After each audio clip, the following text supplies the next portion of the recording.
Gostaria que o irmão imaginasse a cena e lembrasse que esta cena que eu peço para que imagine é uma cena que é descrita na Bíblia. Há fome. Não sei se você já passou fome. Fome de verdade. Todos nós já tivemos aquele incômodo de ficar algumas horas sem comer. Mas pronto, era uma questão de tempo, porque não tínhamos chegado a casa, porque estávamos um pouco atrasados na refeição, etc. Tínhamos muito trabalho para fazer, mas fome de verdade. Mas há fome, e a fome é generalizada. As pessoas estão a morrer de fome. Sobretudo os idosos e as crianças, porque as suas defesas são mais fracas, não conseguem resistir muito tempo. As pessoas estão a comer qualquer coisa que tenha o mínimo de ideia de que seja comestível. Eu não vou entrar nos pormenores, porque o texto bíblico nos fala de situações degradantes, daquilo que se estava a fazer para tentar saciar a fome. Era uma situação terrível. E de repente, um grupo de pessoas descobre uma fonte de alimentação gratuita. Literalmente. Eles deparam com mesas e mesas de comida posta à disposição para comerem, sem precisar pagar, é só chegar, tirar e comer. E eles também tinham estado a passar fome. E eles também estavam numa situação crítica. E quando eles descobrem esta comida, bem, nem fazem ideia, não é? Aquilo era comer às mãos cheias. Foram comendo. Talvez possamos dizer que eles foram comendo até quase arrebentar e de repente estala uma ideia. Chega uma noção. Há outros com fome. Há outros com fome. Nós não podemos ficar aqui a nos fartar sem avisar aos outros aonde é que há comida. A conclusão destes homens está descrita, os irmãos não precisam abrir, eu apenas vou ler no segundo livro de Reis, no capítulo 7, eles dizem assim: não fazemos bem de estarem ali só a comer, não é? Este dia é dia de boas novas. E nos calamos. Se esperarmos até a luz da manhã, algum mal nos sobrevirá. Por isso, vamos e anunciemos. Esta foi a conclusão destes homens. Notem bem, ninguém mandou que eles fossem, ninguém chegou a eles com uma ordem real, ninguém impôs uma obrigação sobre eles, foi apenas a noção de que a necessidade era tão grande e eles tinham sido bafejados com esta graça, porque o alimento era gratuito, tão grande que eles não podiam guardar só para si, precisavam contar aos outros. Irmãos, esta é sem dúvida a situação da igreja hoje. Acho que ninguém na igreja vai ter dificuldade em reconhecer que há uma fome espiritual significativa à nossa volta. As pessoas estão a tentar saciar a sua fome de qualquer maneira.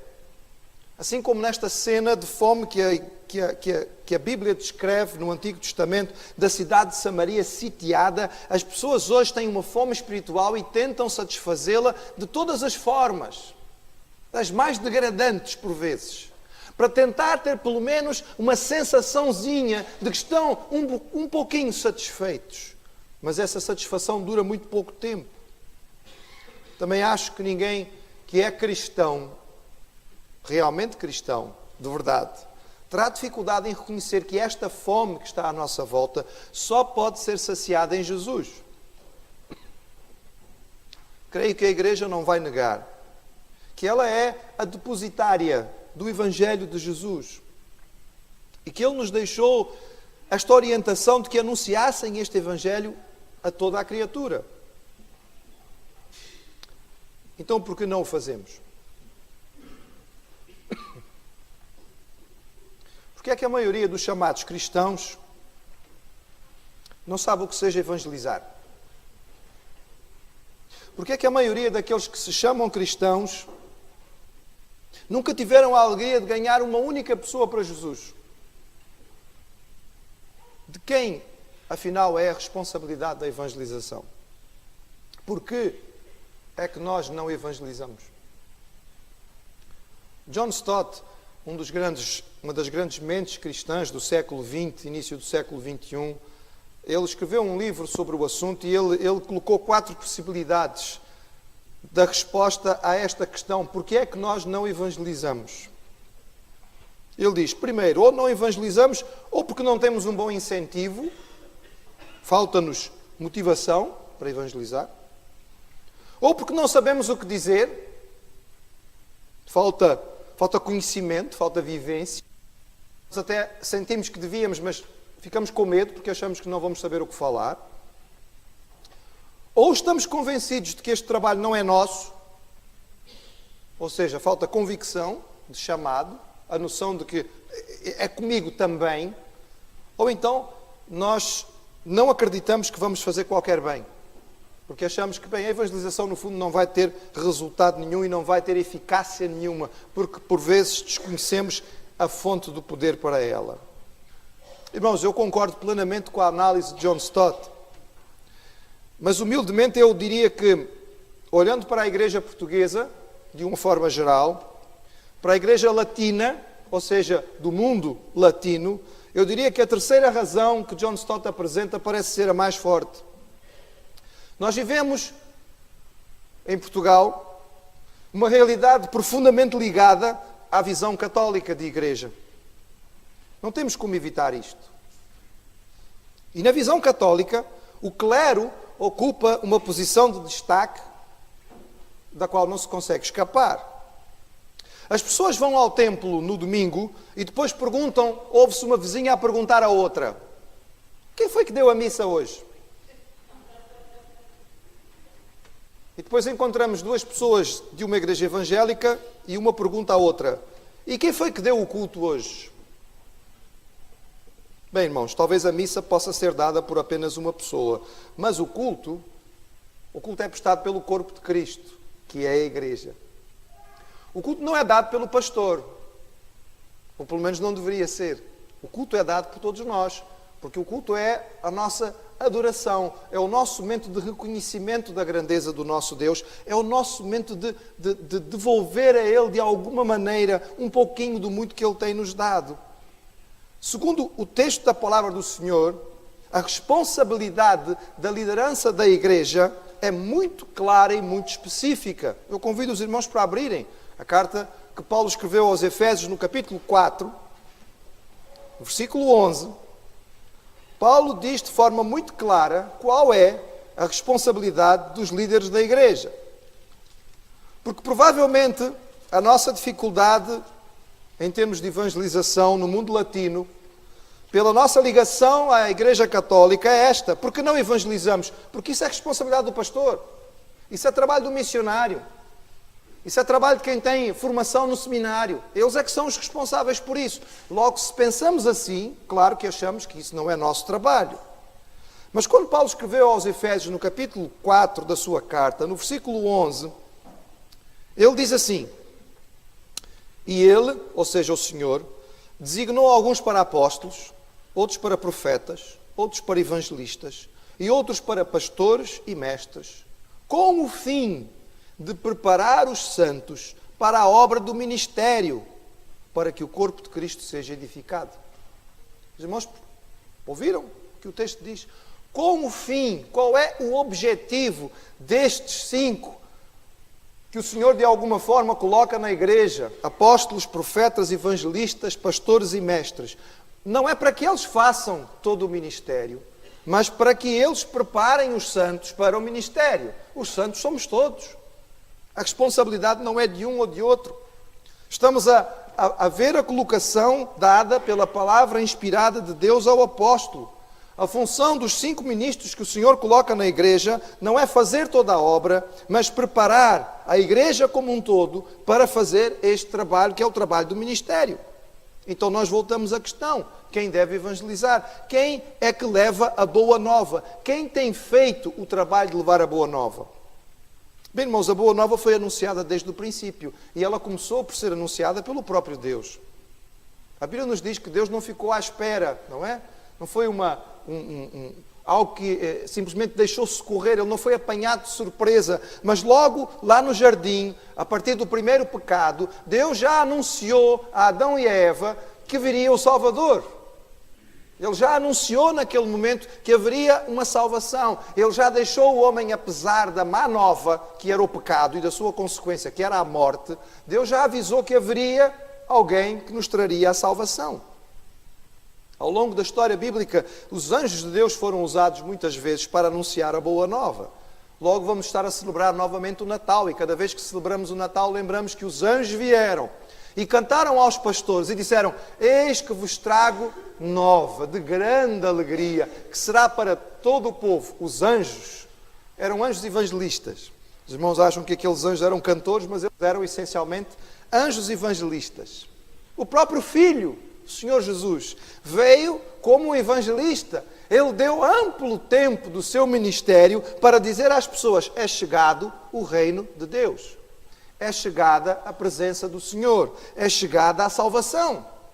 E uma vez completa a obra, o Senhor Jesus, do seu Espírito, deixou essa responsabilidade. Hoje temos o texto em que isto é colocado. Eu quero chamar a atenção dos irmãos que o Senhor nunca nos dá uma ordem na sua palavra sem nos dar uma base. Ele nunca nos dá um imperativo, nunca nos manda fazer alguma coisa sem nos dar a verdadeira razão ou toda a realidade que está à volta daquilo que Ele manda.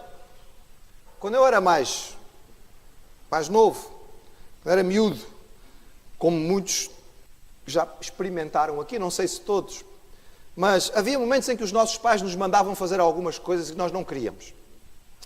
E creio que todos nós, quando passamos por esta fase da vida, gostávamos de perguntar: mas porquê? Não é? Eu tenho que fazer isso porquê? Está na hora de ir para a cama. Mas porquê que eu tenho que ir para a cama? Eu tenho que ir para a cama agora porque amanhã tens que levantar cedo para ir para a escola. Ok, pronto. Há uma base para ir para a cama cedo, não é? Tens que comer a comida toda que está no prato. Porquê que eu tenho que comer a comida toda que está no prato? Tens que comer a comida toda porque isto, papai, não acha a comida na rua. Tem que trabalhar, isto custou dinheiro, tem gente que não tem o que comer, portanto tens que comer tudo. Era uma razão. Outras vezes era porque isto faz muito bem à saúde, porque tu precisas disto, porque isto vai-te ajudar a crescer melhor. Ok, havia bases. Mas de vez em quando, e eu acho que aconteceu com todos nós, como filhos, e aqueles que já são pais também já passaram por isso como pais. E, portanto, Marcos e Ana, vocês vão passar por isso como pais em breve, penso eu. Que é a pergunta: mas porquê? E os pais respondiam: porque sim. Quero cá saber, eu estou a mandar e ponto final. Eu não gostava. Eu não gostava do porque sim. O porque sim ficava sempre entalado. Fazia, tentava ser um filho obediente. Até porque eu também, quando chegava o porque sim, por trás normalmente já havia mais qualquer coisa. Normalmente era o cinto do meu pai. E portanto era melhor obedecer do que sacrificar. Mas sabem, irmãos, na palavra o nosso Deus não funciona assim. Ele não diz porque sim. Ele sempre nos dá uma base rica. Por exemplo, antes de Deus dar os 10 mandamentos ao povo, o Senhor não chega simplesmente e diz assim: olha, eu tenho aqui 10 mandamentos para vocês cumprirem, façam o favor de fazerem isto. Não é assim, os irmãos se lembram do texto. O texto começa com Deus dizendo assim: eu sou o vosso Deus que vos tirei da terra do Egito. Eu sou o único Deus e eu fui aquele que vi a vossa miséria, vi a vossa dificuldade, vi o vosso sofrimento e vim até vós e de forma poderosa e extraordinária vos resgatei da escravatura. Então eu, o Senhor verdadeiro, que vos tirei da terra do Egito, digo-vos: andem nos meus caminhos. Não tenham outros deuses diante de vós. Não façam imagens de escultura. Não tomem o meu nome em vão. Os irmãos estão a ver, há uma base. Deus não diz porque sim, Ele explica. Ele diz: há uma realidade por trás disto tudo. Eu sou o vosso Deus, o Deus que vos libertou, o Deus que vos salvou, o Deus que vos abençoa. Então, por causa disto, eu vos digo: sejam o meu povo, andem de acordo com aquilo que eu vos estou a orientar. Quando Jesus deu aos seus discípulos a orientação para que saíssem e fizessem discípulos de todas as nações, Ele não deu simplesmente uma ordem. Esta palavra de Jesus no fim do Evangelho está em tudo aquilo que tinha acontecido. A sua vida, o seu ensino, o seu testemunho, o seu serviço, o seu sacrifício, a sua morte, a sua ressurreição. E com base em tudo isto, Jesus diz: toda a autoridade me foi dada nos céus e na terra. E agora que vocês são testemunhas e viveram tudo isto, agora vão. Enquanto vocês estiverem indo, façam discípulos de todas as etnias da terra. Batiza-nos, ensina-nos e eu vou estar junto com vocês. Que diferença, irmão. O corpo de Cristo certamente tem esta responsabilidade. E, no entretanto, a Bíblia nos distingue duas categorias de responsabilidade em relação à evangelização. A primeira, evangelistas. A Bíblia diz, e nós encontramos isto de forma clara, que o Senhor dotou alguns como evangelistas. Os irmãos acabaram de ler um texto que diz: o Senhor pôs alguns na igreja, não é? Eu dei uns para apóstolos, outros para profetas. E a pergunta é: são todos apóstolos? Não. São todos profetas? Não. São todos pastores? Não. São todos evangelistas? Não. A pergunta é óbvia, vem na sequência, é natural. A alguns o Senhor deu este chamado em particular. A alguns o Senhor dotou com uma capacidade de ser evangelistas. Estávamos a citar o pastor Rosa de Oliveira. Mas ninguém que o conheceu tem qualquer dúvida de que o Senhor o dotou como evangelista. Um homem que tem uma facilidade de comunicação e uma capacidade de começar a falar de Jesus em qualquer lugar em que está. Mas, irmãos, isto é um dom particular. Não foi dado a toda a igreja. Eu não quero fazer aquilo que muitas vezes se faz, que é chegar aqui e constranger os irmãos e vos fazer ficar envergonhados no banco, porque em todos os lugares em que estão, não começam logo a falar de Jesus às pessoas. Porque é assim, nem todos temos essa capacidade. Nem todos foram chamados pelo Senhor para serem evangelistas. Alguns têm este dom. E eu admiro os evangelistas, porque eu não tenho necessariamente o dom da evangelização. Não me é a coisa mais fácil a fazer, começar naturalmente a falar de Jesus, mesmo num ambiente onde eu não conheço ninguém. Mas o Senhor chamou alguns. E é responsabilidade da igreja reconhecer aqueles que Deus chamou no nosso meio como evangelistas. Valorizar o seu trabalho. Os irmãos foram apresentados 5 ministérios e eles não foram colocados um mais importante do que outro. Eu disse: a igreja precisa destes 5. Precisamos de pastores e precisamos de mestres. E precisamos de evangelistas. Porque um não faz o trabalho do outro. O mestre não faz o trabalho do evangelista, o evangelista não faz o trabalho do mestre. A igreja precisa reconhecer, valorizar, consagrar os seus evangelistas para o ministério, apoiá-los naquilo que estão a fazer. Por exemplo, e vou dar exemplo muito prático, irmãos, que é para a gente não fugir daquilo que é a realidade. Nós temos alguns jovens de várias igrejas batistas que neste momento têm sido impelidos pelo Senhor para pregar o Evangelho na rua. Literalmente põem um banquinho debaixo do braço, chegam numa esquina, sobem em cima do banco e começam a pregar. Pronto. E o irmão vai dizer assim: pastor, não me peça para fazer isso que eu não sou capaz. Não estou a pedir para o irmão fazer isso. O Senhor chamou alguns para fazerem isto. Mas ao saber que há aqueles que o fazem, nós como igreja devemos reconhecê-los e apoiá-los. Como? Podemos orar por eles, interceder para que Deus lhes dê coragem, lhes dê sabedoria, que Deus os proteja naquilo que estão a fazer, que lhes dê a alegria de ver resultados. Devemos apoiá-los eventualmente se tiverem alguma necessidade financeira para aquilo que estão a fazer. Poderemos estar lá com eles para pelo menos estar a apoiar em oração e com a nossa presença. Isso nós podemos fazer, mesmo que não sejamos dotados pelo Senhor para subir no banquinho e começar a pregar. Nem todos vão ter esta ousadia e esta coragem, porque nem todos foram chamados para este ministério, mas todos, como igreja, podem apoiá-lo. Mas há uma segunda categoria, irmãos. Há uma segunda categoria que a palavra nos apresenta a respeito da evangelização, e esta é geral. Testemunhas. Eu posso não ter o dom do evangelismo, mas isso não significa que eu não possa dar e não deva dar o meu testemunho. Eu posso não ter o dom de misericórdia, mas isso não quer dizer que eu não posso dar uma palavra de apoio a alguém. Eu posso não ter o dom de curas, mas isso não quer dizer que eu não possa orar por um irmão para que Deus o cure e trabalhe na sua vida fisicamente. Eu posso não ter o dom do evangelismo, irmãos, mas a palavra diz: ser-me-eis testemunhas. Vejam, irmãos, Jesus não pediu para que nós pregássemos teologia, Ele não nos disse para pregar, Ele não nos falou em apologética da fé, em defesa da fé intelectual. Ele falou de testemunho, relato simples de quem Jesus é e o que Ele fez nas nossas vidas. Qualquer crente em Jesus tem que dominar as verdades básicas que o levaram à salvação.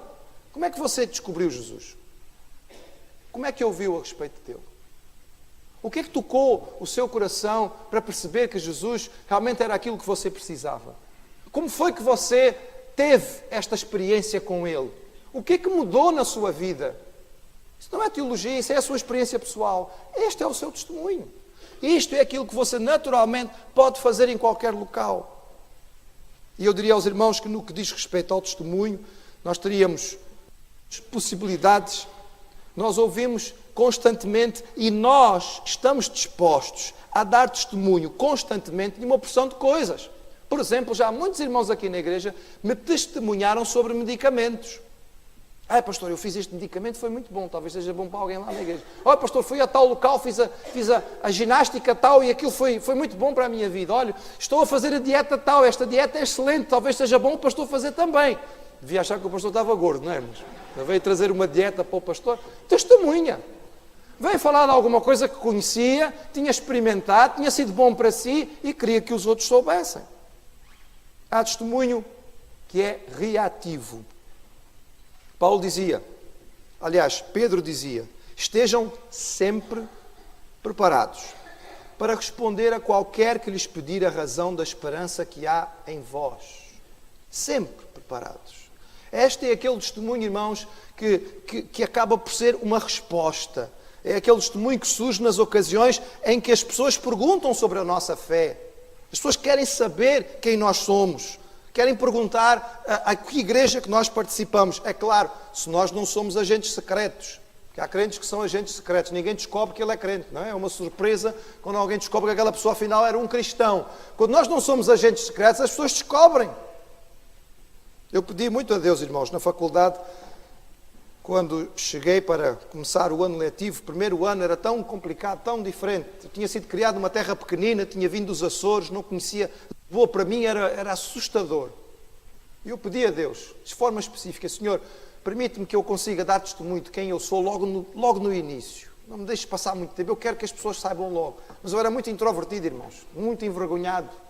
Se os irmãos acham que o pastor hoje é um pouco introvertido, os irmãos não me conheciam antigamente. Os irmãos não conheciam a minha versão antes da ida, não é? A minha versão antes da ida é outra, irmãos. Depois da ida a coisa melhorou muito. Ela tem tido muito trabalho ao longo destes anos.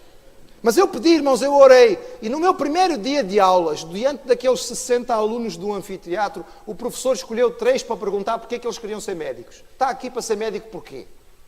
3 em 60. Mas um dos 3 fui eu. E quando ele me perguntou porque é que eu estava ali para ser médico, eu disse, eu vim aqui porque eu quero ser médico, missionário na África. Pum! Toda a gente ficou a olhar, bem, este deve ser doido, este é maluco. No fim queriam saber se eu era monge, se eu morava em algum mosteiro, se havia algum voto de castidade, enfim, uma série de coisas que eles queriam saber. Mas, irmãos, foi a oportunidade. Eu não tinha a capacidade de ir lá e falar, mas eu podia responder à minha fé. Eu tinha que ter a capacidade de responder à minha fé. Quando se fazem piadas, quando se fazem troça, quando se fazem acusações ou palavras vãs a respeito do meu Senhor, eu não posso ficar quieto. Se alguém falar mal do seu pai ou da sua mãe, você engole e vai quietinho para casa? Se alguém começar a maldizer o seu clube de futebol, você começa logo a justificar-se. Como é que nós podemos, irmãos, ficar calados quando as pessoas blasfemam do nosso Senhor? Daquele que morreu na cruz para nos salvar. Podemos ficar quietos? Não é possível, irmãos. Isso é testemunho, é responsivo. Alguns podem ser provocados. Por exemplo, eu sei que há um grupo de jovens, e não só jovens da nossa igreja, que têm uma pulseira destas. Quantos têm? Deixa ver. Quantos têm? Levantem aí para eu ver. Já há bastante gente que tem.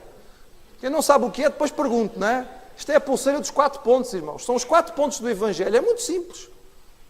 Mas para quem não tem, às vezes, a facilidade de iniciar a partilha do Evangelho, ter isto aqui facilita. Sabe porquê? As pessoas perguntam. Põe-se a olhar, olham. Os irmãos não imaginam a quantidade de vezes no consultório que eu já tive a oportunidade de testemunhar só por causa disto. As pessoas olham. Oh, doutor, isso faz bem ao coração, porque começa, tem um coraçãozinho. E as pessoas acham que faz bem ao coração. Há tantos tipos diferentes de pulseiras que se usam, mas, irmãos, é a oportunidade que nós temos. E há, evidentemente, o testemunho ativo. Aquele em que nós temos a consciência de que não podemos deixar de falar daquilo que temos visto e ouvido. E que, por isso, criamos, aproveitamos, vemos os momentos, as oportunidades para deixar uma palavra bíblica, um versículo, um conforto, uma exortação, para pedir às pessoas a oportunidade de orar por elas. Já experimentou? Irmãos, é muito interessante. Nós vivemos numa cultura que, apesar de tudo, ainda tem uma base de judaico-cristã. E é muito interessante que eu ainda não encontrei uma única pessoa, e olha que eu já perguntei, está muita gente no nosso país. Eu ainda não encontrei ninguém a quem eu perguntasse a essa pessoa, claro, de forma educada, cuidadosa, no devido contexto, se eu podia orar por ela. Ainda não encontrei um que me dissesse, não quero que você ore por mim. Ainda não encontrei, irmãos. As pessoas estão dispostas porque de alguma forma creem em alguma coisa. E porquê que nós não podemos orar pelas pessoas, irmãos? Será que nem isso nós podemos fazer?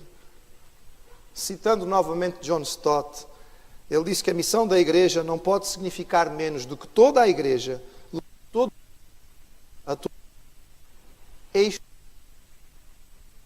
privilégio. Eu não gosto de falar sobre a evangelização, irmãos, deixando um peso sobre os nossos ombros como se fosse uma coisa pesada e uma ordem e uma obrigação que nós tínhamos. Irmãos, é um privilégio. Nós temos o privilégio de partilhar a informação mais valiosa que existe sobre a face da terra. Não há nada mais importante para ser dito às pessoas do que isto. Deus nos ama. Ele nos criou para nós vivermos uma vida com Ele. Nós, infelizmente, escolhemos nos separar dele e viver a nossa vida separados. Nós escolhemos a rebeldia e a Bíblia chama isto de pecado. Isto nos separou de Deus e por causa disso nós não encontramos satisfação em nada. Mas há uma maneira de nós voltarmos a andar com Deus. E só há uma maneira. E esta maneira é através de Jesus. Porque aquilo que Ele veio aqui fazer foi exatamente nos possibilitar voltar à comunhão com Deus. Voltar à amizade com Deus.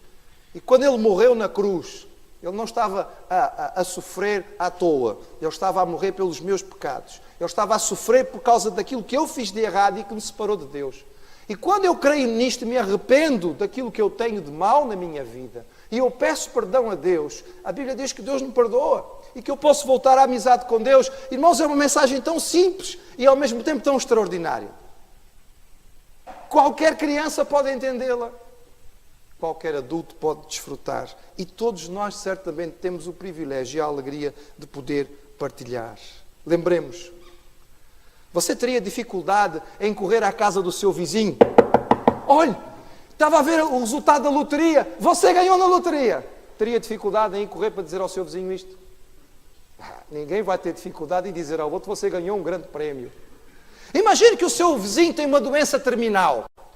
E, no entretanto, por algum motivo, você foi ao médico e descobriu que há uma cura. Teria dificuldade em ir lá bater à porta e dizer, olha, vizinho, tenho uma grande notícia para si. Essa doença que você tem cura. Eu descobri, o meu médico disse-me, afinal, há cura. Surgiu lá na Inglaterra, não sei onde, eu vou arranjar o folheto para você comprar um medicamento. Você teria dificuldade em fazer isto? Não teria. Pois é, não é, irmãos? Não teríamos dificuldade. Porque estas notícias são notícias boas demais. Mas sabe, quando nós compartilhamos com alguém o Evangelho, irmãos, é muito maior do que ganhar na loteria, irmãos. Ganha a vida eterna, o céu. A paz com Deus. Quando nós partilhamos com alguém a respeito daquilo que Jesus é na sua vida, Ele vence a pior doença de todas, que é o pecado na nossa vida, que é a separação de Deus. Então, vamos recordar que isto é motivo de satisfação. Vamos perceber, isto é a notícia mais maravilhosa que existe. Vamos aproveitar o privilégio que o Senhor nos deu e a alegria de sermos aqueles que dão testemunho do que Jesus é e faz nas nossas vidas.